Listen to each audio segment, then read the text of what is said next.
সংকেত খুব খারাপ, বুঝতে পারছেন তো? পায়ে কাঁটা ফুটলে যেমন লাফায় লাফায়, এ তো কিছু হয়নি, এখনো তো অনেক বাকি, সবে তো 21 তারিখ না। नमस्कार सर। नमस्कार। साधारण मानुष क्या नाम है? भाई को वोट मिलेगा तो आप जीत के रहिए। যে ওদের আচরণটা এটা কি মানে কেন এটা ভয় পাচ্ছে, ভয় পেয়েছে মমতা, জেনে গেছে জনতা। আজকের অভিষেক বন্দ্যোপাধ্যায় তিনি বলছেন একটাও নাম বাদ দিতে দেব না। আমি ওনার কথার উত্তর দেবো না, আমি কথার উত্তর দেবো না।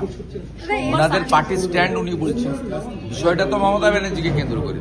উনি তো এসআইআর চলাকালীনও মুখ্যমন্ত্রীর প্যাড ব্যবহার করেছেন, এখন এমসিসি আছে মুখ্যমন্ত্রীর প্যাড ব্যবহার করছেন। সুপ্রিম কোর্টে গেছেন বা রাজ্যের উন্নয়নের জন্য নয়, রাজ্যের ছেলে মেয়েদের চাকরির জন্য নয়, শিল্পের জন্য নয়, নারী সুরক্ষার জন্য নয়, সুপ্রিম কোর্ট পর্যন্ত গেছেন বাংলাদেশি মুসলিম অবৈধ অনুপ্রবেশকারীদের বাঁচানোর জন্য। সাপ্লিমেন্টারি তালিকা বেরোচ্ছে সোমবার, অনেকটা 10 লক্ষের কাছে মানুষের নাম বাদ যেতে পারে। কতর মধ্যে? 27,30,000-এর মতো না, নিষ্পত্তি আপনার হয়েছে। কাছে ভুল তথ্য হয়েছে, আমি বলবো না। আচ্ছা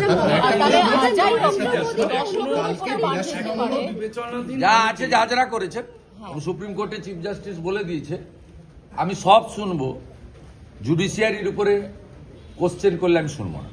এর প্রভাব কি পড়তে পারে নির্বাচনে? এত লক্ষ মানুষের নাম বাদ যাচ্ছে। তারা কারা? তারা দেখাতে পারেনি ডকুমেন্ট, তার জন্য ট্রাইব্যুনাল বানিয়ে দিয়েছে, আপিল করবেন। আপনি যদি মনে করেন ইনজাস্টিস হয়েছে, আপনি আপিলে যাবেন। তার জন্য সুপ্রিম কোর্টের নির্দেশে হাইকোর্টরা রিটায়ার্ড জাজদের দিয়ে, এক্স জাজেসদের দিয়ে, রেসপেক্টেড এক্স জাজেসদের দিয়ে সুন্দর ট্রাইব্যুনাল বানিয়ে দিয়েছে এবং ডিস্ট্রিবিউশন অফ দি এরিয়া ভাগ করে দিয়েছে। আপনি যদি অ্যাগ্রিভড হন, আপনি ট্রাইব্যুনালে যাবেন। ভারতবর্ষের এত ডেমোক্রেসি আছে, এত সুন্দর আইন আছে, তো কান খুলে শুনে রাখুন। মৃত, ডবল ট্রিপল এন্ট্রি, ফেক এবং অভারতীয় বাংলাদেশি মুসলিম তার নাম থাকবে না। যেখানে খুশি যেতে পারেন, নাম থাকবে না। পরিষ্কারভাবে কানে শুনে রাখুন।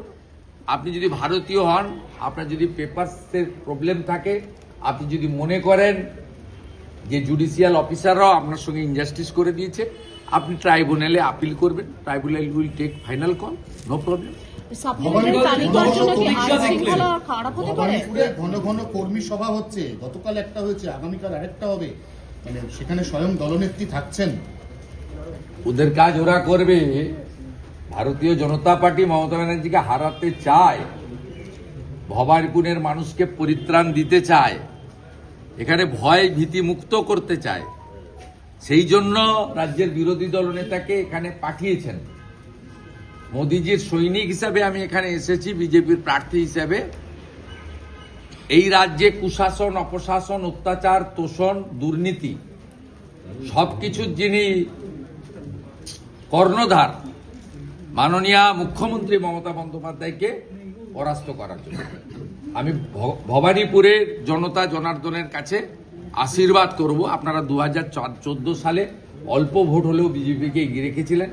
বিভিন্ন কারণে আপনারা এখানে গণতান্ত্রিক পরিবেশ পাননি। সকালবেলা যদি বৃষ্টিও যদি পড়ে, আপনারা যদি ভোট কেন্দ্রে যান, আপনারা কি করবেন সেটা আমার জানা আছে। আমি নিশ্চিত, আমার পুরো ভরসা রয়েছে। प्रमोद सिंह जी, जय श्री राम सर। आप जो बोला है वही भवानीपुर का जनता करेगा, ये पूरा विश्वास है। सर आपको चिंता है? अच्छा रहिए, जय जय श्री राम। বাবা জনসংঘ থেকে ভারতীয় জনতা পার্টির বলিষ্ঠ লোক, আমি সাগরজির 5 হয়ে প্রণাম করলাম। এই রকম 8 জন বিশিষ্ট পুরনো ভারতীয় জনতা পার্টির কার্যকর্তা এবং যারা রাষ্ট্রবাদী সংগঠনের সঙ্গে যুক্ত, তাদের কাছে আজকে আমাকে পৌঁছাতে হবে। আপনারা আমাকে দয়া করে ছেড়ে দেন।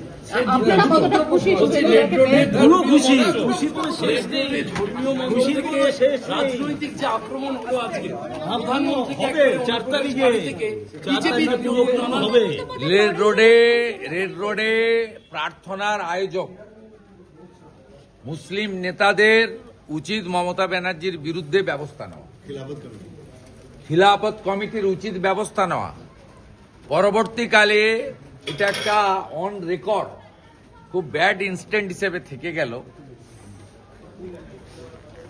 ঠিক মোহাম্মদ আলী জিন্নাহ সোহরাবুর্দিরা যে ভাষায় কথা বলেছেন আজকে তিনি করেছেন, এবং ইসলাম ধর্মের মানুষরা 1 মাস ধরে তারা উপবাস ব্রত পালন করেছেন, করে তাদের যে প্রার্থনার মাধ্যমে আজকে রমজান মাসের পরিসমাপ্তি ঘটিয়েছেন, সেই মঞ্চকে যেভাবে রাজনীতিকরণ করলেন মুখ্যমন্ত্রী, এরপরেও যদি খেলাফত কমিটি কলকাতা রিয়াক্ট না করে তাহলে আমরা ধরে নেব মমতা ব্যানার্জির এই রাজনীতিকরণ এবং মৌলবাদে উস্কানি ঘৃণা ছড়ানোর কাজে তাদেরও সমর্থন আছে। আমরা 24 ঘন্টা অপেক্ষা করব তাদের রিয়াকশনের জন্য। 10 প্রতিজ্ঞা কালকে যে 10 দপের চপ, এক ঝুড়ি মিথ্যা।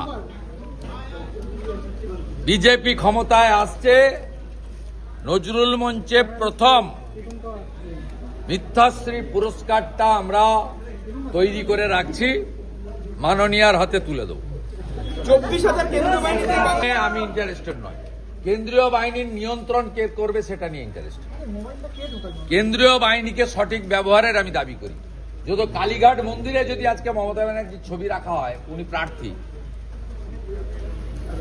তারপরেও যদি ইলেকশন কমিশন এখানকার লোকাল অথরিটিকে দিয়ে ছবিগুলো পরিষ্কার না করেন, তাহলে বুঝে দিতে হবে কি হতে পারে। দেখুন, ওরাই বলে দিচ্ছে কি হবে। দিদি ভাই জিতেगा तो कमल खिलेगा। जय श्री राम। जय श्री राम, जय श्री राम, जय श्री राम।